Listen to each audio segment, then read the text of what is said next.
Member for Kamloops North Thompson.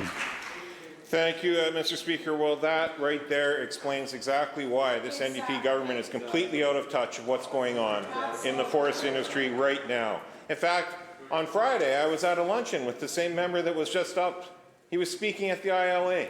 Didn't even reference, didn't talk about the closure going on up in Canfor. No, that wasn't even referenced with the ILA. In fact, what was referenced was a new $5 million fund so that people can go out and buy specialized equipment to take out saplings, Mr. Speaker. Now, that's an important part of fire control, absolutely.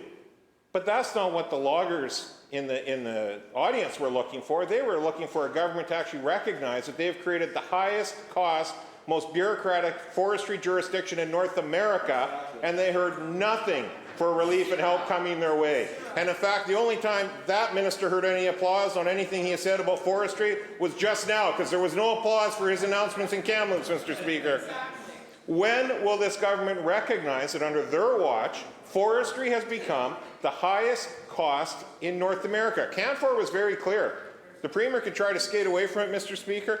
Canfor was very clear. This had nothing to do with fiber supply. It had nothing to do with cost. It had to do with the cost structure of operating, not what they can sell the product for. In fact, they said pulp is profitable right now if they didn't have this government in office. When will this government recognize the burden they have placed, the gutting of the communities, the 400 people that the member just talked about, the 700 up in Prince George, the list goes on and on and on. When will real action be taken by this government to free up and modernize our forest industry so the mills stop closing under their watch?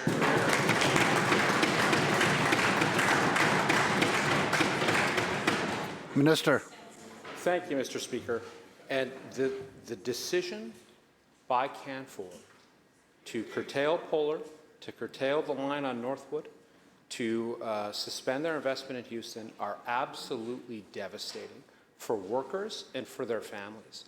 And had the member been around at the beginning of that meeting and been in the conversations that I was in, he wouldn't have been in a conversation with 40 loggers talking about the impacts of the Canfor decision and talking about those challenges. We are focused right now on making sure that those workers have support and that we are getting fiber into operations. Just like in Kamloops, Kruger Pulp, which is capable of taking 1.3 million cubic meters of wildfire salvage, something that other pulp facilities are struggling with, that they have pioneered the way on. We are making sure that they have access to that wildfire salvage by expediting those permits so that workers and their families know